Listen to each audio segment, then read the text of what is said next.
Jean-Patrick Manchette et Paul Ajac en 1979. Vous avez eu, vous, des velléités de terrorisme ? Non. Au niveau du fantasme, comme tout le monde. Mais je crois que c'est dangereux, justement. Les velléités de terrorisme, de se précipiter, sortir dans la rue ou attaquer une banque pour résoudre les problèmes financiers, c'est un peu dangereux. Alors, je ne dis pas qu'il ne faut pas le faire en toutes circonstances, et absolument. Il y a un très joli slogan que j'ai vu en venant. Contre la vie chère, volons. Et signé justement par des anarchistes. Ce qui prouve bien qu'il y a des anarchistes intelligents qui trouvent les bonnes solutions. But now we come to a period that I call the battle for identity. Lies my grandma told me. Yeah, superstitious devices.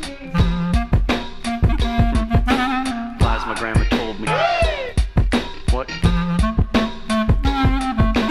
Urban mythological rules. Bubble mice, yeah. Salut kids et bienvenue dans En attendant Godard, saison 11, épisode 14. Longue citation pour commencer, où dans lequel Rainer Werner Fassbinder parle de son style de mise en scène différent et qui s'adapte aux différents sujets qu'il raconte. C'est aussi quelque chose qui a à voir avec moi. Il y a sûrement d'autres personnes qui raconteraient ces histoires, en l'occurrence celle sur le terrorisme, de telle façon qu'elles deviennent de grands succès publics, et c'est évident. Mais moi, je n'y arrive pas, et cela a quelque chose à voir avec les idées morales que j'ai par rapport au cinéma. Une histoire qui me paraît complexe, il faut aussi que je la raconte d'une manière complexe. Et sans cette contrainte qui pèse sur la narration, il n'y aurait pas de film, il n'y aurait pas le film que je veux raconter, et au moment où je me décide à le faire, je me décide à le faire contre le grand public. Par exemple, quand je fais ce travail tellement complexe sur la bande-son de la troisième génération pour dire quelque chose sur notre époque, sur ce monde, je sais que je fais un film qui n'est pas destiné à la consommation du grand public.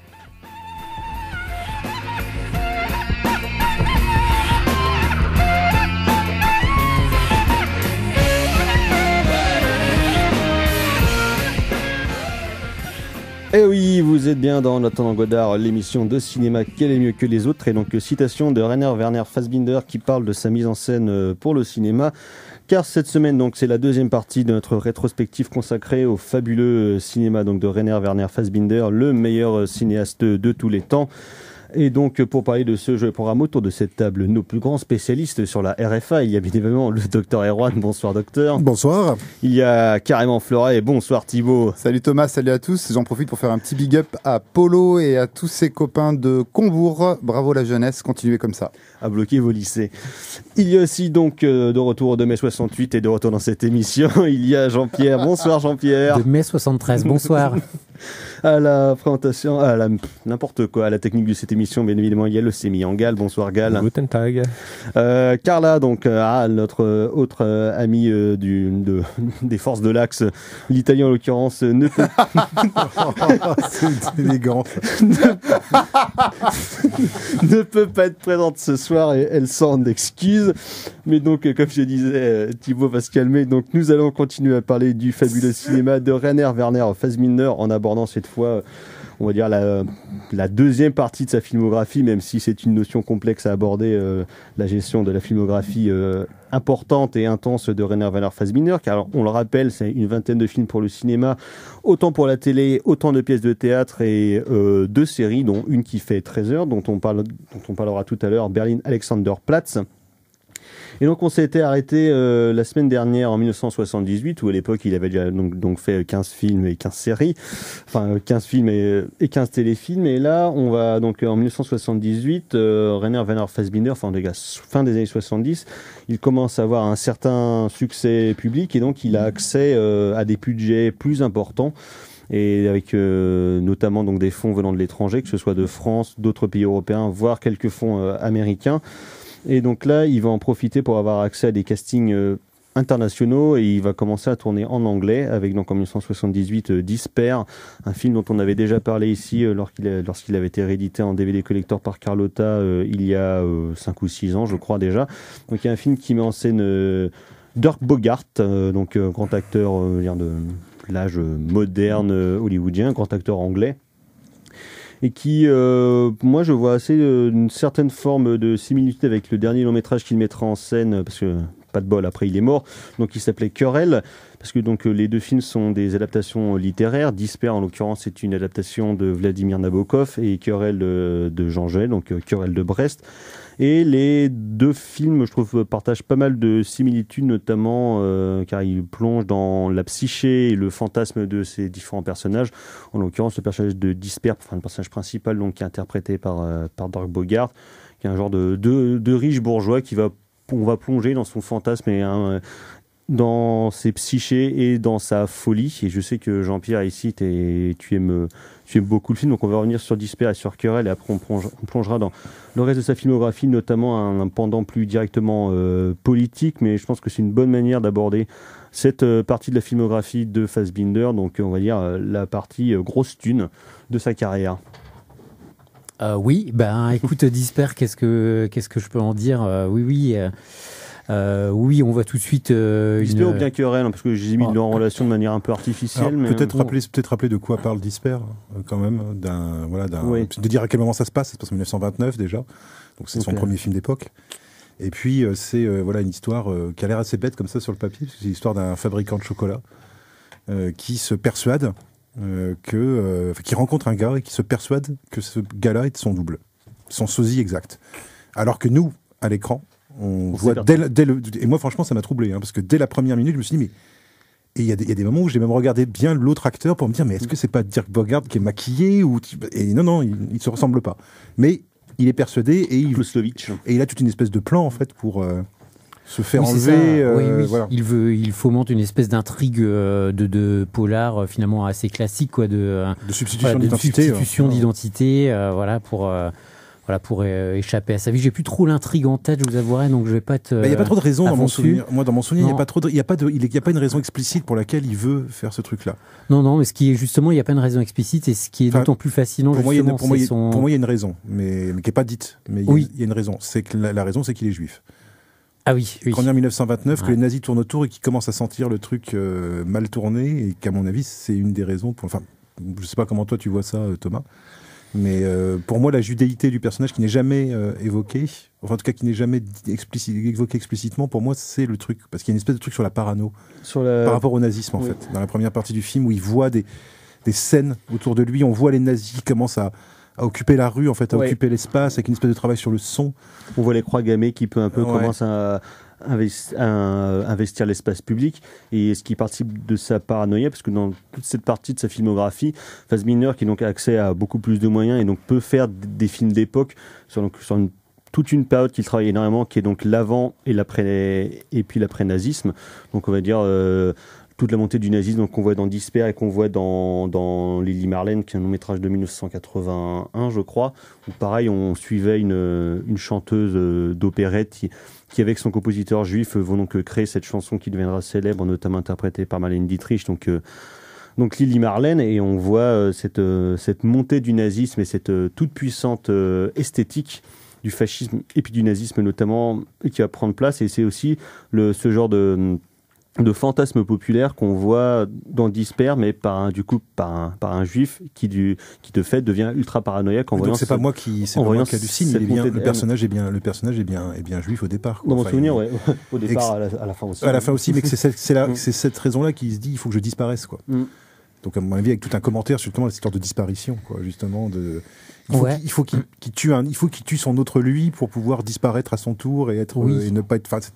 Très tordu. Oui, c'est ça. Moi, je mettrais bien en lien aussi Lily Marlène et Disper plus que Querelle, en tout cas dans la perception que j'en ai eue, notamment sur le travail, sur la figure du double, justement, qui travaille vraiment les deux, les deux films travaillent, je trouve, l'écart entre, on va dire, la surface, les apparences, la représentation, et on va dire ce qui bouge et ce qui est animé sous cette surface, quoi.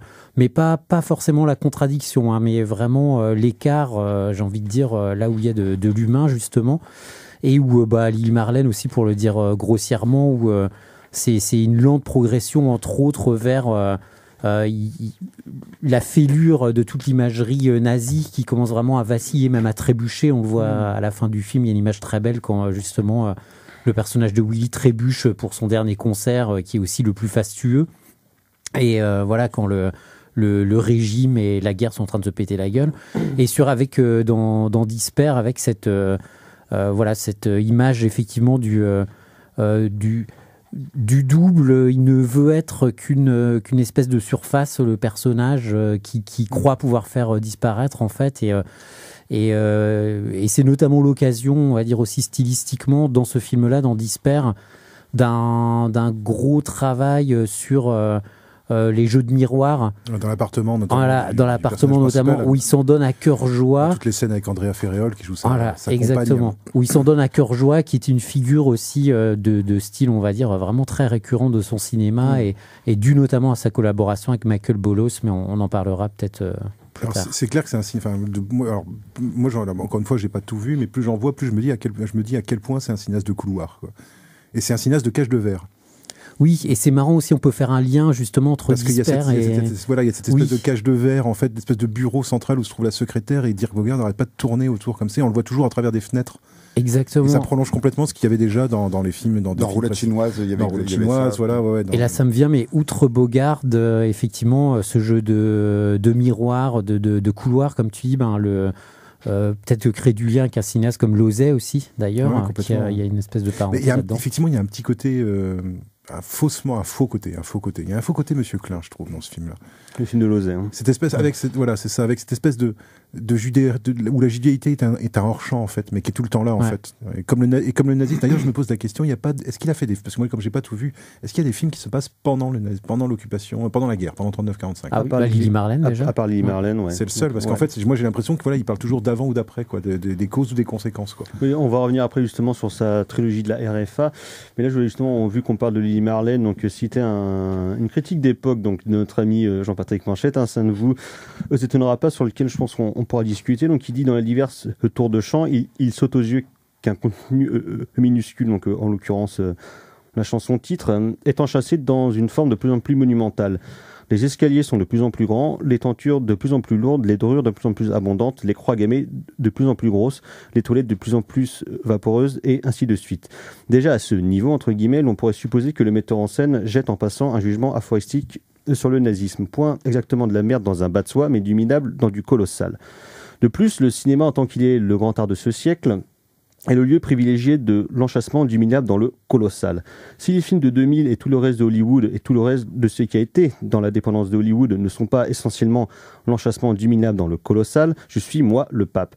Et c'est bien cet enchâssement dont Fassbinder parle, et Lily Marlène est donc un film sur le cinéma. Les jeunes cinéphiles en diront qu'il est ultra hollywoodien à cause des éclairages léchés et des lumières diffusées. On remarquera plus précisément que le réalisateur s'est beaucoup inspiré du cinéma allemand nazi dit récréatif, lui-même inspiré de Hollywood et cependant assez teutonique. Songez à la fameuse Marika Rock, mais aussi à Zara Linder, Martha Egert et aux comédies musicales pâtissières qui vont avec. Et donc effectivement, il y a dans Lily Marlène, à la sortie, Rainer Werner Fassbinder avait été accusé d'être pro-nazi et d'être fasciste, justement parce qu'il montrait, comme je disais tout à l'heure, toute la beauté sublime, fascinante et dangereuse qui va avec l'esthétique nazie. Donc, que ce soit qu'elle était diffusée par les films de Riefenstahl ou bien, en tout cas, par les images qu'on en a des grands baroufs du congrès de Nuremberg comme 1934, tout ça. Et donc, effectivement, il voulait montrer toute la beauté et la fascination que l'esthétique nazie pouvait avoir sur le peuple allemand, mais vue par le point de vue de minable, entre guillemets, qui est donc cette petite chanteuse sans réelle compétence et ce jeune compositeur juif qui lui aussi vivote dans l'Allemagne de l'avant-guerre. Et je trouve ce qui fait toute la force, toute la beauté de Lily Marlène, c'est cette choc esthétique incroyable et cette violence et cette empreinte du nazisme sur le peuple allemand de l'époque qui en fait comprendre la psychologie donc, du peuple allemand et de tout l'après-guerre dont il est aussi traité dans son cinéma et dans sa trilogie de la RFA. Mais oui, je trouve ce qui est puissant vraiment dans ce film, effectivement, c'est l'inflation qu'il y a tout au long du film sur qui est mis en scène sur le décorum nazi, au fur et à mesure justement que ça tient plus, que ce qu'il y a derrière ne tient plus ni sur le théâtre des opérations de guerre, ni au point de vue tout simplement de ce qui se passe même en Allemagne, au niveau en Allemagne et en Pologne avec les camps de concentration, et puis où la minabilité, on va dire, effectivement, de tous ces personnages apparaît ne peut plus être mise sous le tapis. Et je trouve que justement cette inflation atteint un point. Et cet écart, voilà, on en fait d'autant plus qu'en fait, on n'arrive plus à cacher que c'est rien, que c'est trop minable, avec on va dire une scène voilà, que je trouve vraiment puissante vers la fin du film où on voit le personnage de Willy, donc la petite chanteuse dont parlait Thomas, dont on suit le parcours tout le long du film. Toujours interprétée par Anna Schygulla, qui est absolument merveilleuse dedans. Et vers la fin du film, eh bien, on la voit pour la première fois peut-être dans un lit d'hôpital. Elle vient d'être accidentée, on va dire, et on la voit vraiment sans phare, fatiguée, usée, détruite. Détruite. Mais dans le plan d'après, dans la séquence d'après, on la voit dans son dernier show justement pour les nazis. Et là, elle est toute carapassonnée. Elle est pimpante. Elle est pimpante et l'image, on voit vraiment. Et le contraste avec ce qu'on a vu avant, ça dit tout justement, quoi. Ça dit en fait c'est détruit, mais on va d'autant plus y mettre 15 000 couches, quoi. Tout est dans l'artifice, quoi. Ouais. Alors moi je me demandais si dans Lili Marlène, est-ce qu'il y a ce même truc, moi je l'ai senti dans Despair, qui est ce truc sur une espèce d'inertie en fait du peuple allemand qui voit les trucs arriver, qui a conscience que les trucs arrivent et qui fait absolument rien pour empêcher, quoi. Qui se laissent emporter, mais presque volontairement, quoi. C'est-à-dire qu'ils sont pas pour Fassbinder, moi dans Despair en tout cas, j'ai pas du tout l'impression que le peuple allemand est considéré comme une espèce de victime du nazisme ou quoi que ce soit. C'est au contraire, il dit non, mais en fait Dirk Bogarde, il y a cette scène moi que je trouve vachement bien en fait où il est au bar, il est au café, il est en train de prendre un café et il y a des nazis qui sont en train d'emmerder un boulanger juif en face, et il y a 2 rabbins qui sont à côté de lui en train de jouer aux échecs et personne fait rien, quoi.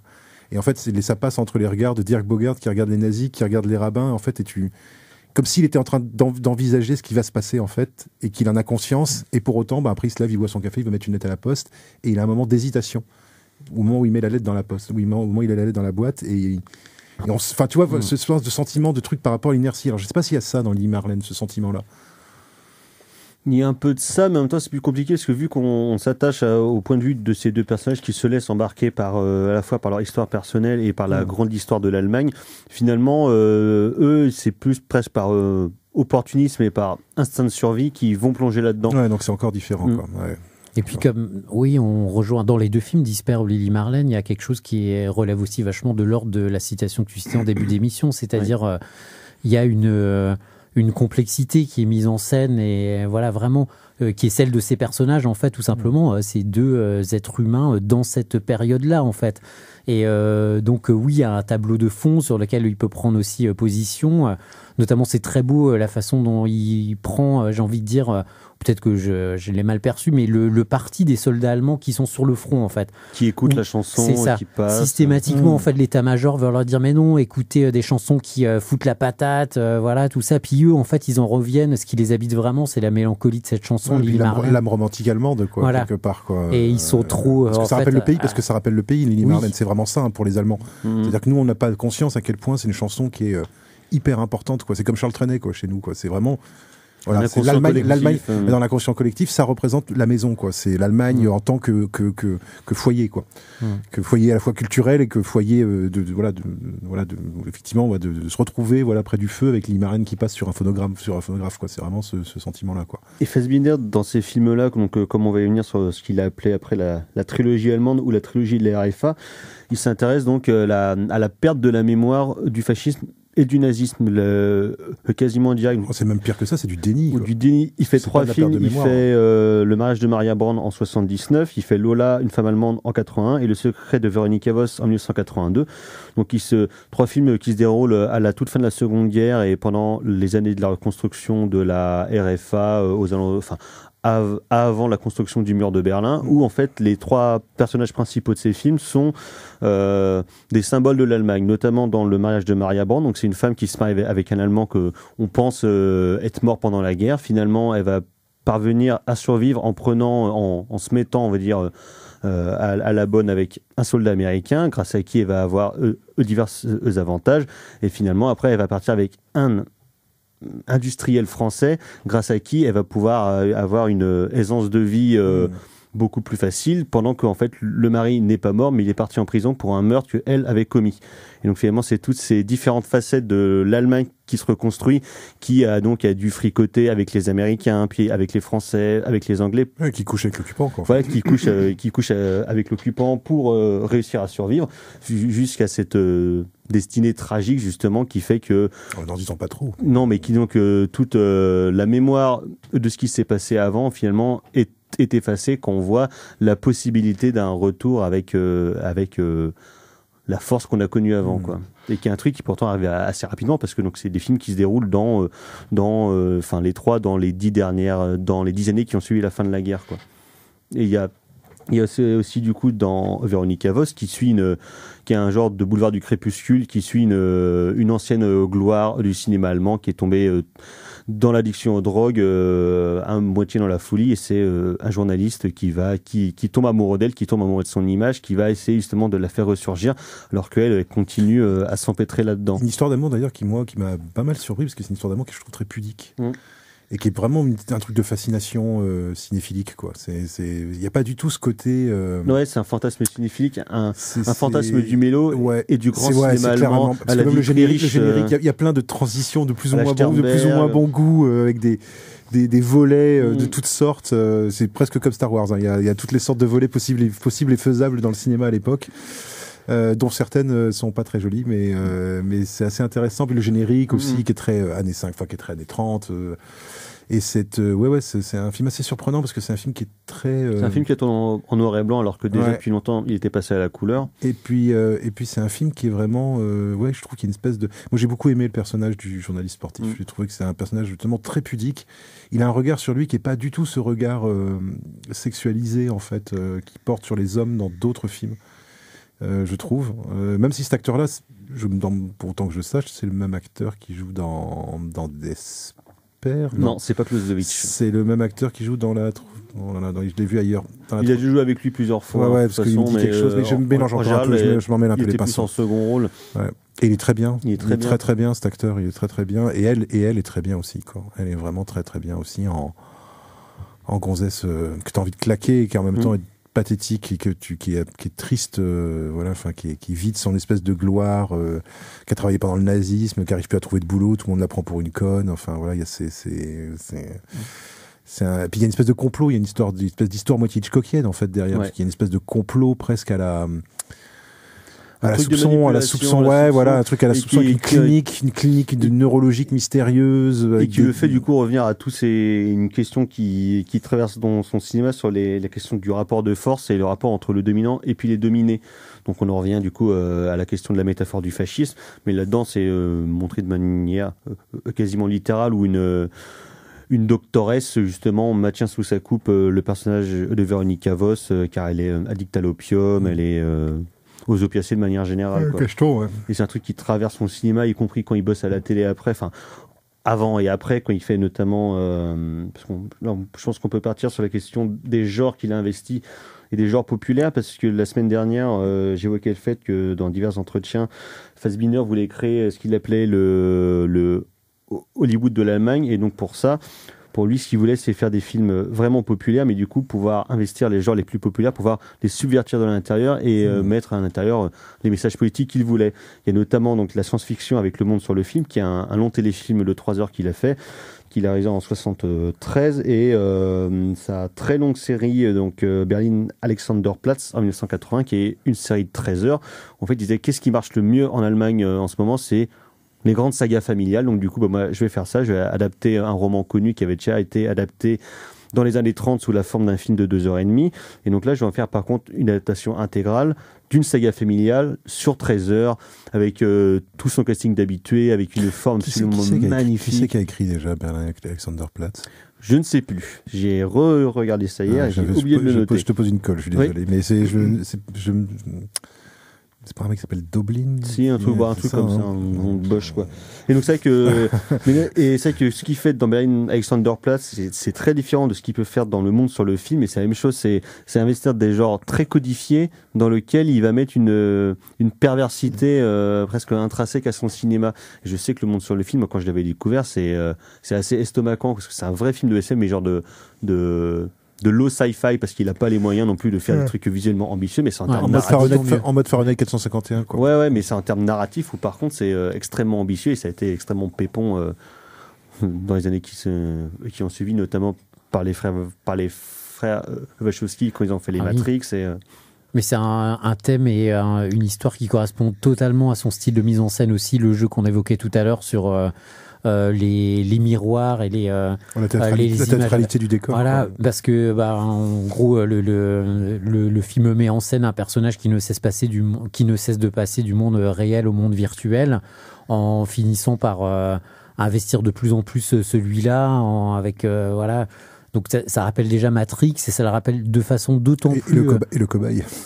Voilà aussi, mais d'autant plus surprenante. Moi j'avoue que j'ai un peu... les cinéphiles autour de cette table. Avec les cobayes, tout à fait. Avec Jeff Fahey, je peux le dire.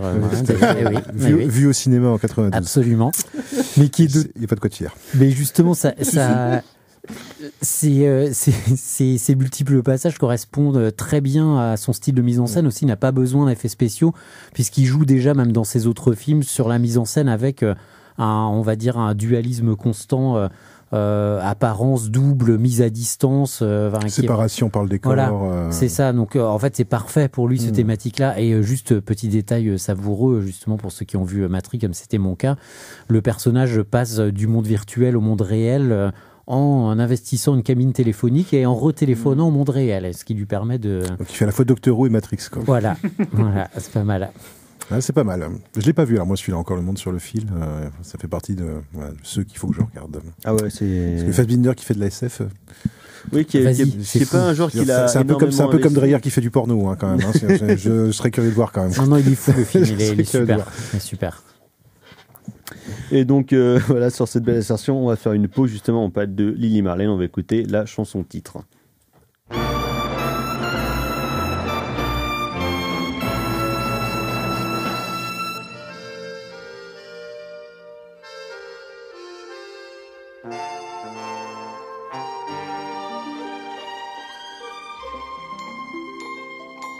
Vor der Kaserne, vor dem großen Tor, stand eine Laterne und steht sie noch davor. So wollen wir uns da wiedersehen. Bei der Laterne wollen wir stehen, wie einst Lili Marleen, wie einst Lili Marleen.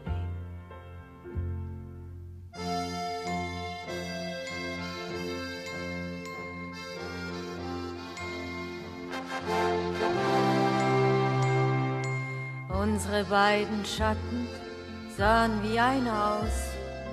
Dass wir lieb uns hatten, das sah man gleich daraus. Und alle Leute sollen es sehen, wenn wir bei der Laterne stehen, wie einst Lili Marleen, wie einst Lili Marleen.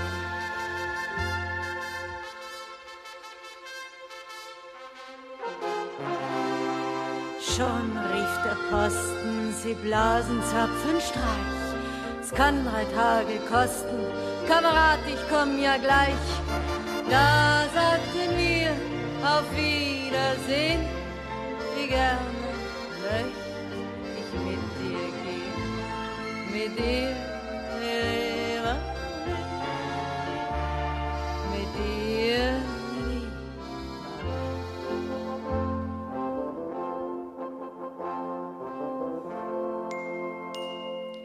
Deine Schritte kennt sie, deinen schönen Gang. Allabend brennt sie, doch mich vergaß sie lang. Und sollte mir ein Leid geschehen, wer wird bei der Laterne stehen? Mit dir, Lili Marleen, mit dir, Lili Marleen.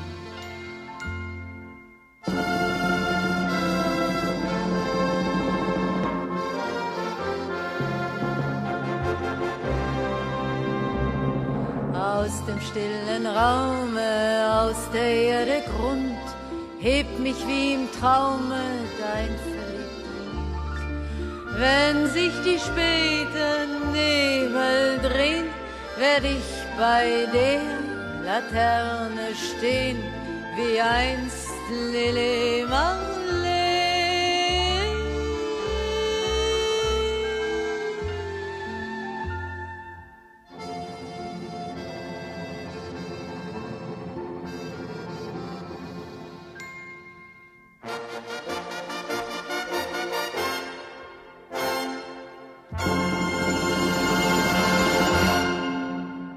En attendant Godard sur Syllab, et donc c'était Anna Schygulla chantant Lili Marleen dans le film éponyme de Rainer Werner Fassbinder, donc dont nous parlons depuis la semaine dernière. Donc nous allons quitter on va dire la partie mélodrame historique et différents genres inversés qu'on a malheureusement dû aborder de manière un peu trop rapide pour aller plonger directement les mains dans le caca de l'histoire allemande contemporaine de l'époque où Fassbinder faisait des films, c'est-à-dire donc la question du terrorisme d'extrême gauche des années de plomb qui donc à l'époque faisait des émules en Italie et au Japon notamment, avec toute une bande de cinéastes énervés. Et en France, enfin pas pour le cinéma non, mais enfin si, pour le cinéma si aussi. Mais un peu moins justement en France, parce que donc ces trois pays, Italie, Japon, Allemagne, eux ils avaient connu directement des régimes, on va dire, autocratiques, oppressifs et fascistes.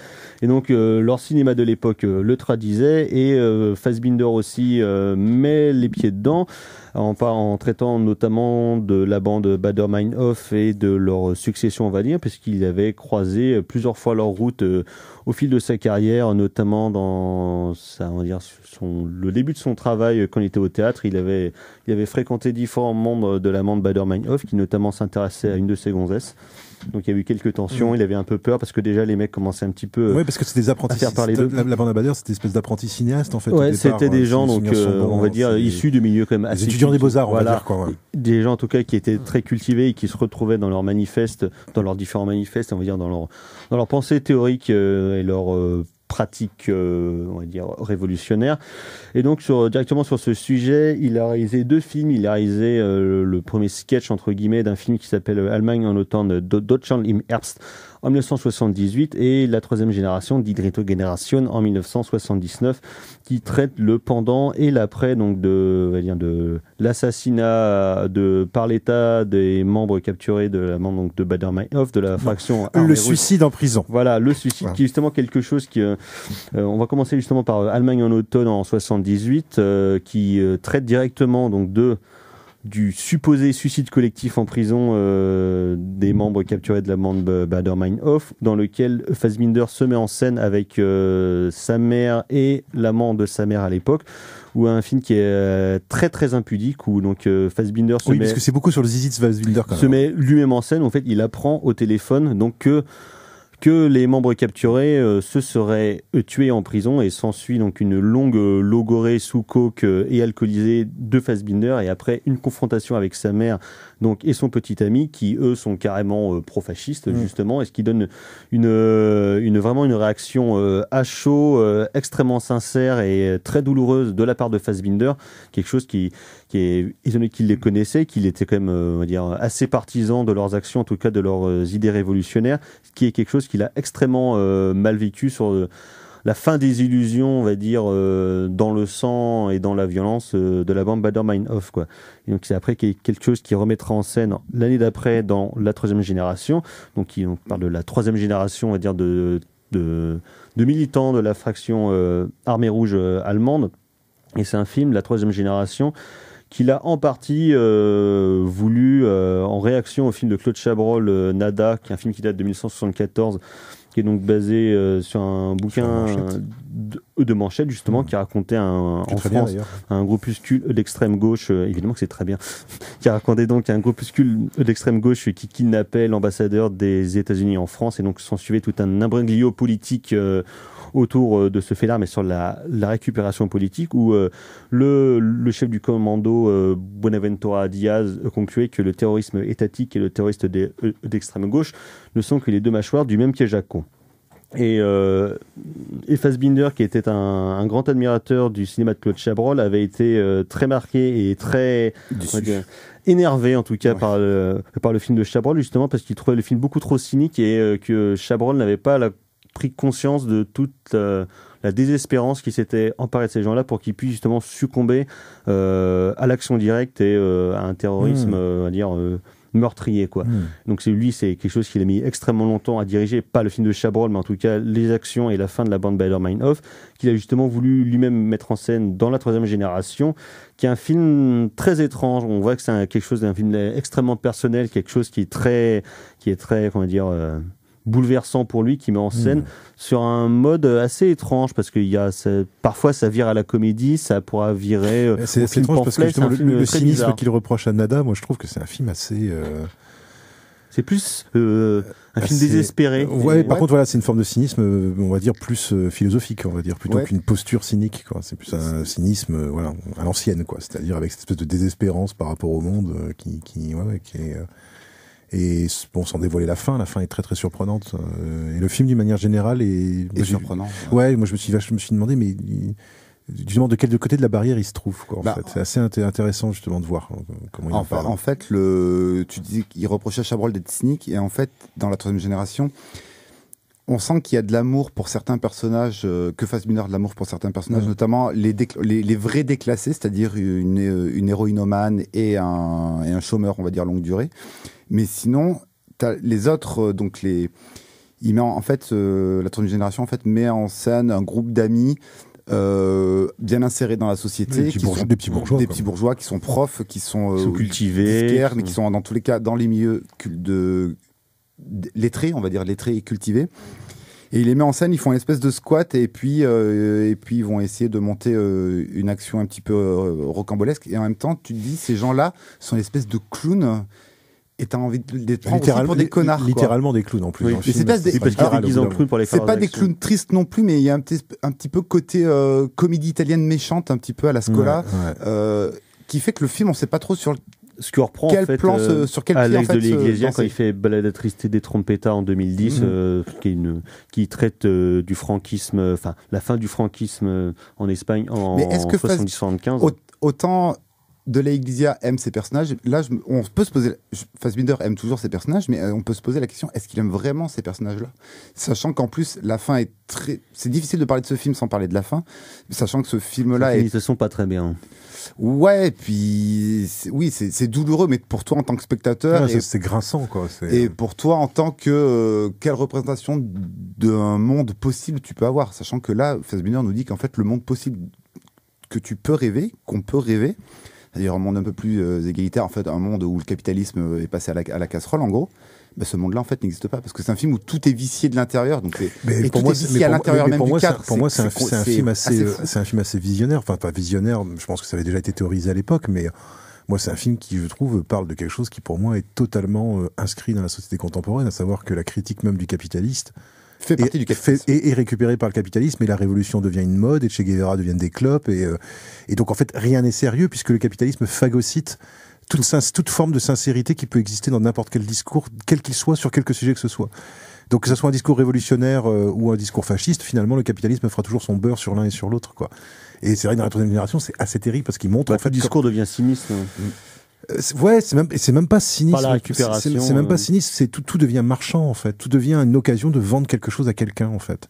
Donc il peut pas y avoir de pureté, de pureté idéologie. Il peut pas y avoir, voilà, c'est ça le truc. Et ça, je trouve que c'est intelligent, parce que justement, il met dans la gueule pour moi, qui est un truc qui est encore un problème aujourd'hui dans les mouvements d'extrême gauche, qui est ce délire sur la pureté idéologique. Moi, je suis pur idéologiquement, et vous êtes vicié, quoi. Et toute personne, pour moi, qui aujourd'hui prétend être pure, que ce soit idéologiquement d'ailleurs, ou physiquement, ou sur n'importe quel autre domaine, est quelqu'un qui, pour moi, est déjà dans une posture fasciste. Dans la mesure où c'est-à-dire, si tu n'acceptes pas l'impureté fondamentale de l'être humain, et Fassbinder, il passe son temps à montrer ça, l'impureté fondamentale, et qu'il faut aimer les personnages malgré leur impureté, ou à cause de leur impureté. Grâce à leur impureté, que c'est ça qui les fait humains, c'est ça qui les fait touchants, c'est ça qui nous provoque des émotions chez eux. Et je crois que dans La Troisième Génération, pour moi, il va encore plus loin, dans la mesure où il porte ça à un niveau vraiment, au-delà justement des histoires de cul. Et des histoires d'amour, qui phagocyte de toute façon n'importe quel mouvement révolutionnaire. Complètement. Ce que montrait. Moi, je trouve que c'est un film assez cash du cul, quand même, pour un film de 79. Bah, tu vois, justement, ça me rappelle les films que faisait Wakamatsu. Radical. Ouais, et puis Adachi, quand on fait Sex Jack notamment au Japon, qui qui étaient des films très courts, à petit budget, qui étaient justement supposés être des films d'exploitation, mais dans lesquels ils pouvaient faire absolument ce qu'ils voulaient en termes de sujets abordés, en termes de démonstration, tout ça, à partir du moment où il y avait justement un peu de violence et puis un peu de cul. Et Sex Jack, ça parlait de ça sur un groupuscule de militants d'extrême gauche qui, sentant la fin arriver parce qu'ils étaient pris de toutes parts en tenaille par l'État japonais, partaient se réfugier et partaient faire un genre de gangbang géant perdu dans les montagnes. Et justement, c'est toute la dissolution du groupe, la dissolution des illusions qui passe par les rapports de sexe entre les différents membres du groupe. Et ce qui est terrible, c'est que pour moi, je veux dire, les personnages de la troisième génération, enfin, je veux dire, aujourd'hui, il y a des équivalents. Je veux dire, une grosse merde comme Daniel Cohn-Bendit, par exemple, ou comme Romain Goupil, qui, quand on les entend aujourd'hui... Les bons sociaux. Ah non, mais quand on les entend aujourd'hui, quand on sait ce qu'ils ont été dans les années 70, qu'on les entend aujourd'hui, d'une part, c'est triste de vieillir, et d'autre part, c'est triste de devenir con. Parce que moi, je veux dire, Romain Goupil, c'est une honte, hein, franchement, la manière dont il parle. Et tu vois, pour moi, c'est marrant parce que j'ai vu le film et j'ai entendu Romain Goupil parler. Oui, ce matin, il était sur Inter. Voilà, je l'ai entendu parler, je l'ai vu à la télé insulter des gens, raconter de la merde, quoi. Et c'est là que je me suis dit, mais en fait, cette espèce de personnage qui est joué par Volker Spengler, qui joue le personnage d'espèce le chef, en fait, de la cellule terroriste, mais qui est en fait un agent double, qui bosse avec le camp d'en face, en fait, avec le camp d'en face. Pour moi, c'est exactement ces mecs-là, quoi. C'est exact. C'est-à-dire, pour moi, c'est vraiment un film qui est à la limite qui est presque prophétique. C'est-à-dire que pour moi, Fassbinder, dans ce film-là, il a une lucidité, moi, que je trouve absolument incroyable sur ce que va être la gauche dans les 30 années qui viennent et sur comment la gauche et l'extrême gauche vont s'effondrer sur elle-même par bêtise idéologique, en fait, quoi. Par bêtise idéologique. Ce qui est en plus c'est très fort dans la troisième génération, c'est qu'en fait tous les gens qu'on devrait, enfin, ou du moins que cette cellule-là devrait protéger, c'est-à-dire cet héroïnomane et ce chômeur. En fait, ces gens-là, on a beaucoup parlé de la gestion de l'espace, du jeu avec les décors chez Fassbinder, du surcadrage, et ici, ils sont décadrés du surcadrage, en fait. Ils sont totalement à l'extérieur du monde de cette cellule-là. Donc, c'est extrêmement intéressant comme, en fait, ces gens-là sont totalement aveuglés par leur espèce de petit confort proto-bourgeois. Leur ego. Et leur histoire de cul. Et en fait, les gens défendables, en fait, sont laissés littéralement à la trappe. Et pour rebondir sur un autre truc, c'est que moi, je rapprocherais ce film, alors ça peut paraître bizarre, mais je rapproche la troisième génération, en fait, de Easy Rider. C'est le fameux The Blue Blue à la fin, où tu dis que quelle que soit la lutte, si on prend, alors je caricature beaucoup Easy Rider, si on prend, on va dire, une lutte géographique faite par des hippies ou une lutte urbaine et on va dire plus rocambolesque faite par des urbains, en fait, à chaque fois, on aura le même sentiment de gâchis final et que cette sensation que, en fait, le grand capital, en fait, aura toujours gagné, quoi. Et c'est absolument terrible de dire ça. Si on regarde ce qui se passe actuellement en France et les discours qui sont assénés par les personnes que tu as citées, je n'oserais pas énoncer leur nom à l'antenne. Dans le club des vieux cons. Ouais, dans le club des vieux cons. Et, en fait, c'est exactement ça. En fait, tout est fait pour dire ok, ça va bien, mais quand même vous allez fermer vos gueules parce que bon, au bout d'un moment, faut que les affaires continuent, quoi. C'est qu'il est daron, faut que business is business. Et en fait, c'est exactement ce que tous ces gens, tous les éditocrates là, la con là, ils ne racontent que ça, en fait.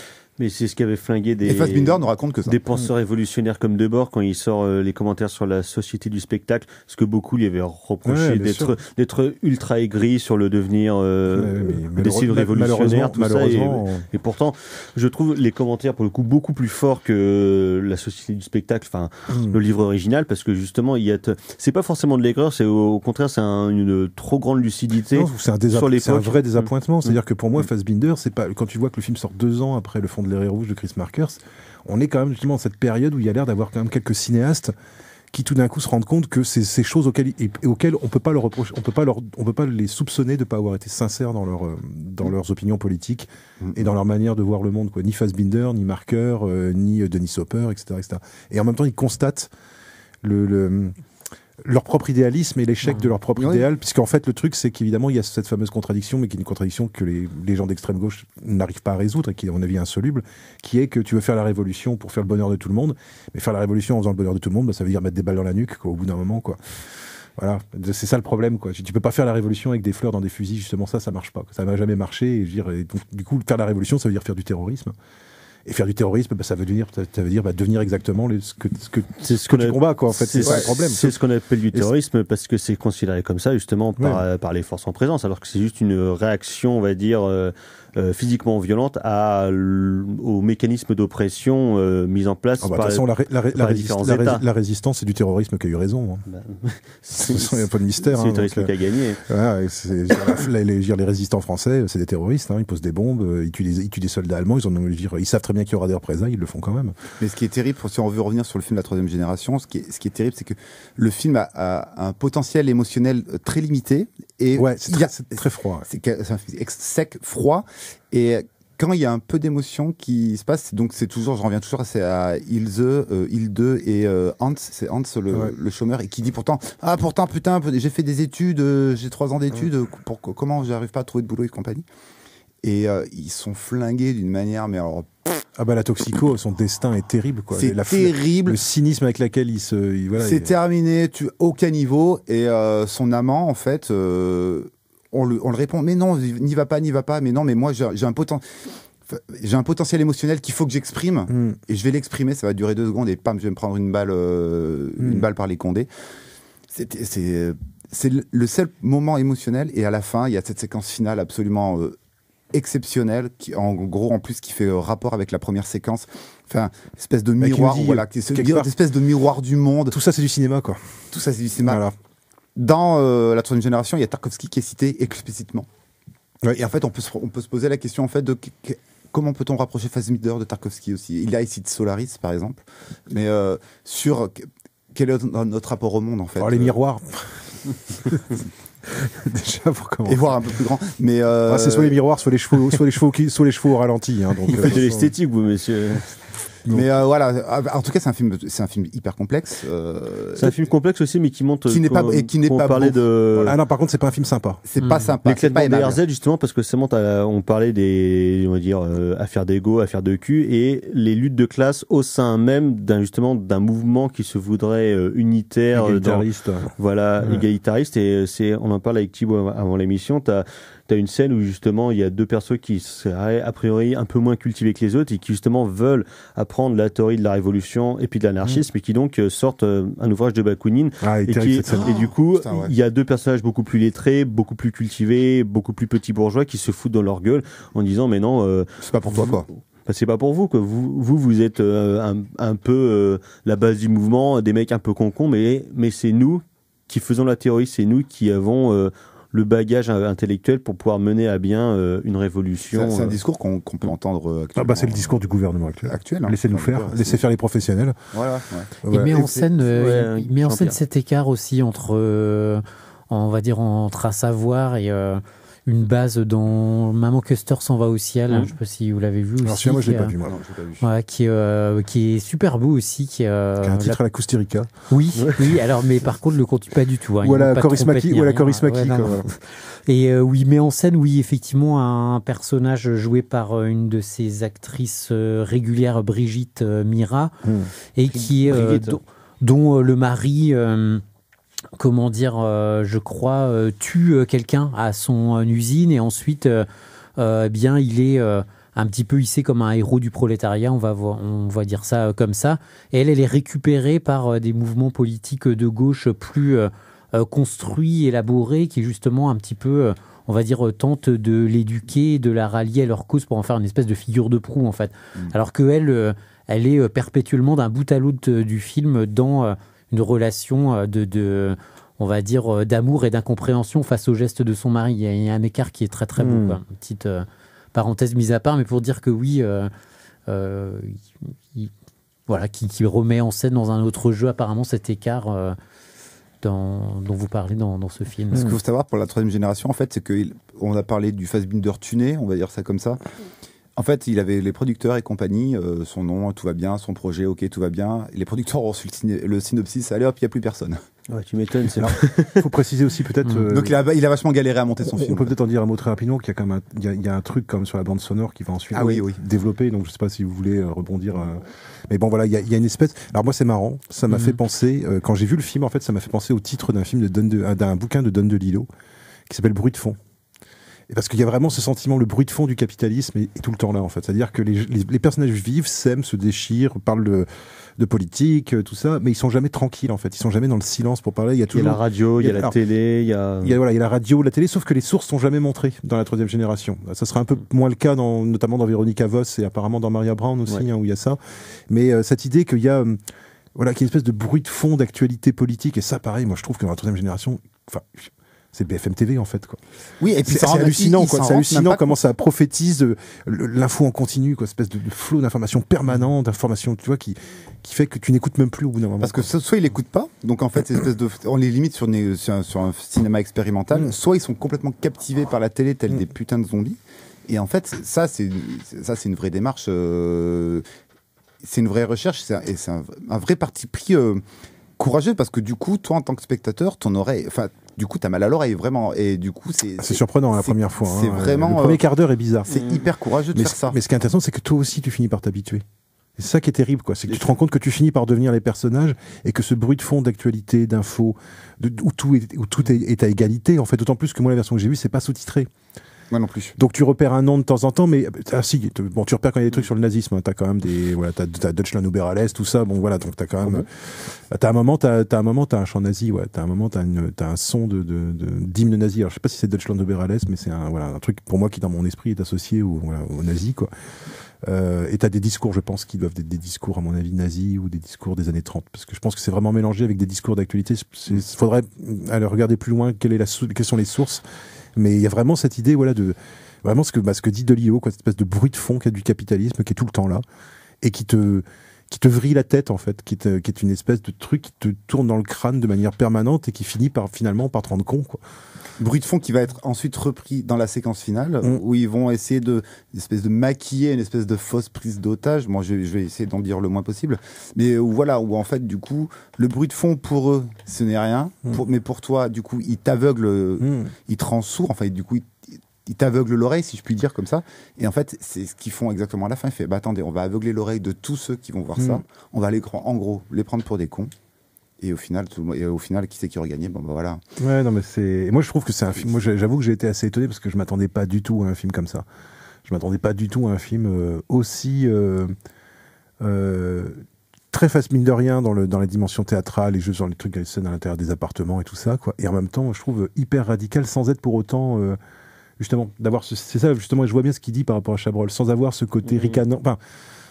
Ouais, sans avoir ce côté ricanant, en fait. Voilà, mais c'est une espèce de constat froid et lucide d'une situation qui est assez désespérant. Mais après, comme on disait la semaine dernière, plus c'est désespérant, plus du coup il y a la possibilité d'une utopie. Donc du coup, finalement. Mais c'est ce qu'il dit d'ailleurs, c'est ce que dit d'ailleurs Eddie Constantine au début du film, où il regarde un film, il regarde un mélo sur une téloche, et puis il y a Chigoula qui lui demande mais arrêtez de regarder des films tristes, quoi. Et t'as Constantine qui dit mais si le film est triste, ça veut dire que la vie est joyeuse, quoi. C'est-à-dire, si je retrouve le film triste, ça veut dire qu'en fait, ma vie est joyeuse, en fait. Si moi, j'ai le sentiment de tristesse à ce moment-là, quoi. Et je trouve que son film, à mon avis, pour moi, ça résume presque le film, c'est-à-dire, mais qui était, en fait, déjà quelque chose pour moi qu'il fait au niveau de ses histoires d'amour. C'est-à-dire, quand tu penses aux larmes de Petra Duncan, qui, moi, je trouve, sont quand même Amer. Ouais, amer pour le coup.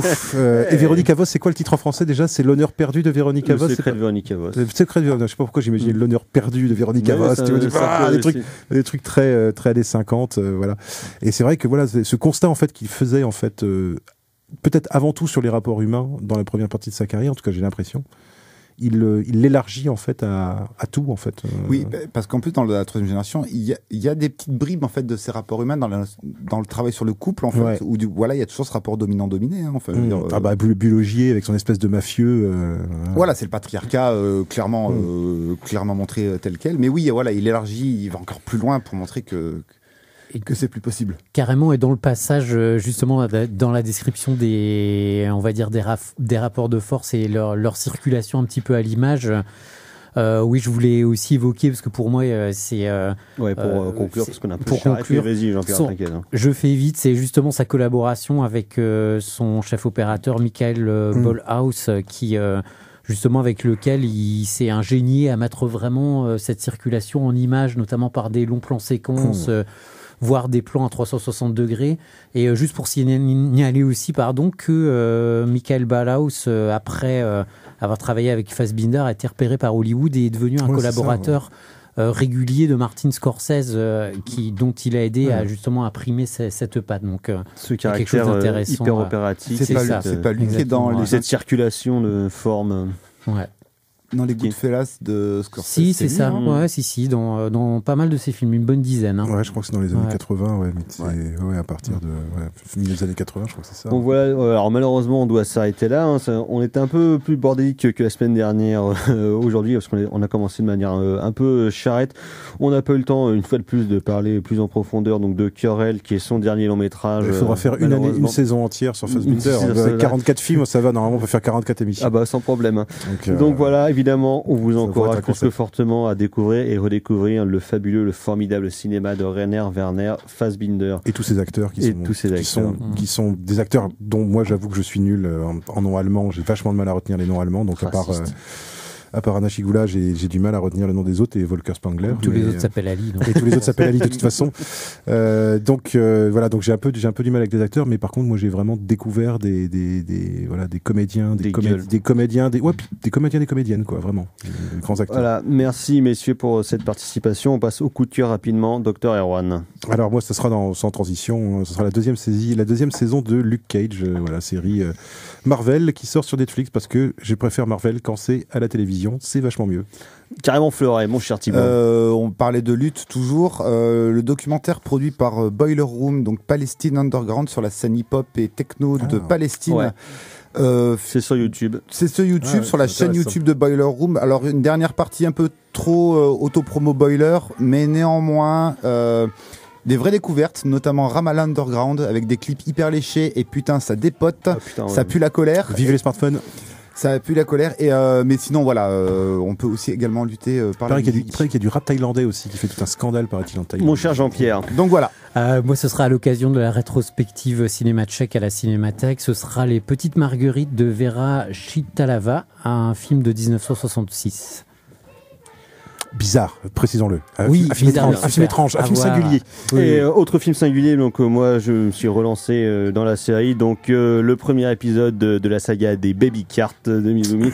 C'est absolument formidable, je pense que je vais me faire le deuxième ce soir parce que quel bonheur. Le deuxième c'est sans doute le meilleur, le deuxième je trouve. Voilà, on se retrouve la semaine prochaine, merci messieurs, merci à Gal pour la technique, prochaine édition, ciao, bonsoir. Ciao. Salut.